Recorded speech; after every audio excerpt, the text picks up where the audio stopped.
नमस्कार साथियों, जय हिंद। मैं आपका दोस्त मुनून कुमार आप सभी को अपने YouTube चैनल पर दिल की गहराई से हार्दिक अभिनंदन स्वागत करता हूं। जी हाँ दोस्तों, आज हम बात करने वाले हैं बिहार की राजनीति में एक ऐसा चेहरा और एक ऐसा नाम जो दोस्तों जब भी बिहार की राजनीति में अगर बाहुबलियों की बात करें और बाहुबलियों का नाम ले तो उस बाहुबलियों के लिस्ट में, उस बाहुबलियों की सूची में एक नाम जरूर आता है, जिसका नाम है दोस्तों पप्पू यादव। पप्पू यादव बाहुबली, गरीबों का मसीहा, तो दोस्तों जमींदार का बेटा आप कह सकते हैं, क्योंकि पप्पू यादव का एक समय ऐसा था 1990 का दशक, जब पप्पू यादव के नाम की तूती बोलती थी, लोग उनका नाम लेने से भी डरते थे, लोग उनके नाम से कांपते थे। और दोस्तों पप्पू यादव की बात करें तो पप्पू यादव का जन्म मधेपुरा जिला में 1967 में हुआ था। 1990 में निर्दलीय विधायक चुनकर आए थे। वह दौर पप्पू यादव के लिए बहुत खास था। पप्पू यादव का भय सीमांचल में इस कदर था कि लोग उनका नाम लेने से भी डरते थे। पप्पू यादव 17 साल जेल में बिताने वाले वो शख्स है जिनकी पहचान बाहुबली नेता के रूप में हुई। उन पर हत्या, किडनैपिंग, मारपीट, बूथ कैप्चरिंग, आर्म्स एक्ट जैसे कई मामले अलग अलग थानों में दर्ज हुए। दोस्तों पप्पू यादव का नाम तब फेमस हुआ जब 1998 में भाकपा नेता अजीत सरकार, उनके साथी असफुल्ला खान और ड्राइवर पर अंधाधुंध फायरिंग की गई। इस घटना में तीनों की हत्या हो गई। इसमें पप्पू यादव का नाम आया और उस वक्त पप्पू यादव पूर्णिया लोकसभा सीट से सांसद हुआ करते थे। इस घटना में नाम आने के बाद उनकी राजनीतिक करियर पर विराम लगा और वे जेल चले गए। इस मामले में सीबीआई की विशेष अदालत में केस चल रहा था। लंबे समय तक वे जेल में रहे। उम्र कैद की सजा भी उन्हें मिली। 2008 में उन पर हत्या का आरोप साबित हो गया। सीबीआई की विशेष अदालत में पप्पू यादव, उनके सहपाठी राजन तिवारी और अनिल यादव को उम्र कैद की सजा हुई। सजा मिलते ही उनकी सदस्यता रद्द हो गई थी। उन्हें तिहाड़ जेल भेज दिया गया। दोस्तों पप्पू यादव तिहाड़ जेल चले गए। अब हाईकोर्ट से उनको राहत कैसे मिली, इसके बारे में जानेंगे। पप्पू यादव ने फैसले के खिलाफ पटना हाईकोर्ट में अपील की थी। इसके बाद 2013 में जाकर कोर्ट से उन्हें राहत मिली। सबूतों के अभाव में उन्हें बरी कर दिया गया था। जेल से लौटने के बाद पप्पू यादव अपनी छवि बनाने में लग गए।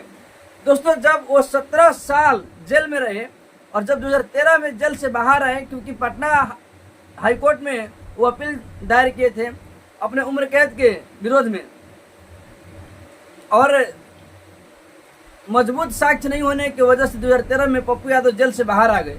और जेल से बाहर आने के बाद पप्पू यादव अपना छवि बनाने में लग गए और वो लोगों को मदद करने लगे। वो मसीहा के रूप में पहचान बनाना शुरू कर दिए। दोस्तों पप्पू यादव मसीहा के रूप में तब उभर करके आए। ये साल है 2019, जब पटना में तेज बारिश से बाढ़ आई थी और राजधानी जलमग्न हुआ, तो पप्पू यादव ने नाव के सहारे लोगों को खाना और पानी दिया। अब दोस्तों बात करेंगे पप्पू यादव ने लालू यादव को कैसे साथ दिया। वो दौर 1990 का दशक, जब बिहार की राजनीति में लालू यादव अपना वर्चस्व से काम करने के लिए और अपनी सत्ता हासिल करने के लिए दोस्तों जोर लगा रहे थे। और उस समय पप्पू यादव की भी सीमांचल के क्षेत्र में तूती बोलती थी। पप्पू यादव एक जमींदार परिवार से आते हैं। उनके पास जमीन और संपत्ति की कमी नहीं थी। कॉलेज में जाने के बाद पप्पू यादव की पहचान दबंग के रूप में हो रही थी। उनकी दबंगई के चर्चे सीमांचल के कई जिलों में दोस्तों बोल रही थी।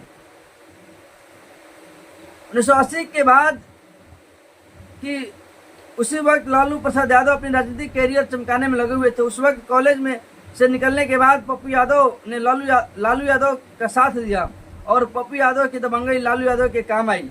उस वक्त पप्पू यादव पर लालू यादव के लिए बूथ कैप्चरिंग या फिर मत पेटियों को चुरा लेने का आरोप लगाया गया था।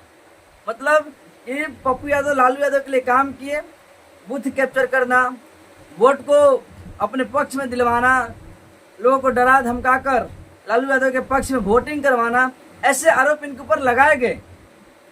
अब दोस्तों बात है सीमांचल के क्षेत्र में दो ऐसे बाहुबलियों का जो वर्चस्व की लड़ाई लड़ रहे थे, एक तरफ पप्पू यादव तो दूसरे तरफ आनंद मोहन। अक्सर दोनों के बीच में वर्चस्व की लड़ाई होती रही। विधायक बनने के बाद पप्पू यादव का लक्ष्य लोकसभा था, यही कारण है कि उनकी दबंगई खत्म नहीं हुई और अगड़ी पिछड़ी की लड़ाई करते रहे। आनंद मोहन से मुख्य विरोधी थे। दोनों के बीच कई बार वर्चस्व की लड़ाई हुई। 1990 में कितनी जान भी गई इन दोनों के बीच।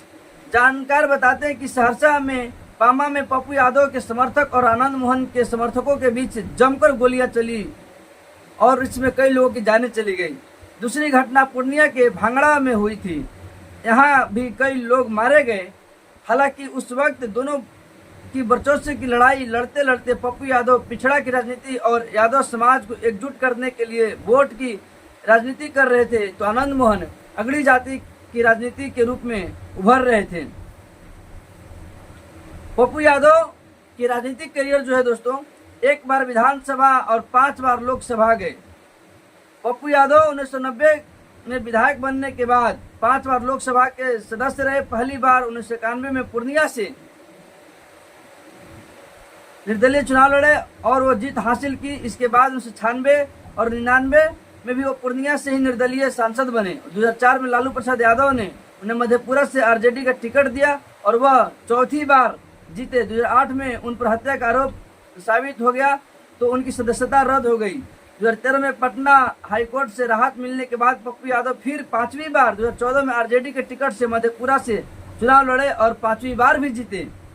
2015 में तेजस्वी यादव की बयानबाजी के बाद वह खफा हो गए और आरजेडी से दूरी बनाकर अपनी जन अधिकार पार्टी बनाई। दोस्तों पप्पू यादव 2015 में अपना पार्टी बना लिए जिसका नाम रखा जन अधिकार पार्टी। 2019 में उन्होंने अपनी पार्टी से चुनाव लड़ा लेकिन वो चुनाव हार गए। 2013 में जेल से आने के बाद से ही पप्पू यादव का रुख बदल चुका था। जेल में जाने से पहले पप्पू यादव के ऊपर कई ऐसे आरोप थे। 2013 के बाद जेल से आने के बाद पप्पू यादव ने अपनी छवि मसीहा के रूप में बनाई और लोगों को मदद किया। दोस्तों घर घर जाकर लोगों को मदद किया। बाढ़ आया, आपदा आई, उसमें लोगों के साथ खड़ा रहे। और अभी वर्तमान समय में पप्पू यादव दोस्तों पूर्णिया से 2024 में लोकसभा का चुनाव लड़ रहे हैं। कुछ दिन पहले ही पप्पू यादव ने अपनी पार्टी का विलय कांग्रेस में किया था, लेकिन इस उम्मीद से कि हमें सीट पूर्णिया से मिलेगा। लेकिन कांग्रेस के जो महागठबंधन की और भी पार्टियां हैं और उस पार्टियों की दबाव की वजह से पप्पू यादव को टिकट नहीं मिला पूर्णिया से, जिसकी वजह से पप्पू यादव ने कांग्रेस और महागठबंधन से अपनी दूरी बना ली और वो निर्दलीय ही चुनाव लड़ना मुनासिब समझा और निर्दलीय ही पर्चा भर दिया। दोस्तों कि पूर्णिया से वो चुनाव लड़ रहे हैं और प्रणाम पूर्णिया का उनका स्लोगन है, प्रणाम पूर्णिया।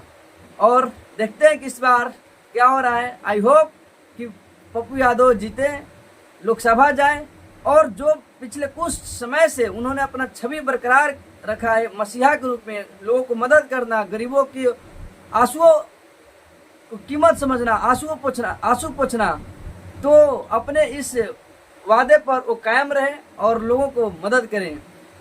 जय हिंद। और आप सब लोग दोस्तों पप्पू यादव को जिताइए और उनके जीत के लिए दुआएं करिए, क्योंकि वर्तमान समय में वो एक अच्छा प्रत्याशी है और अच्छा लोगों के लिए काम कर रहे हैं, मसीहा के रूप में लोगों को मदद कर रहे हैं। जय हिंद दोस्तों।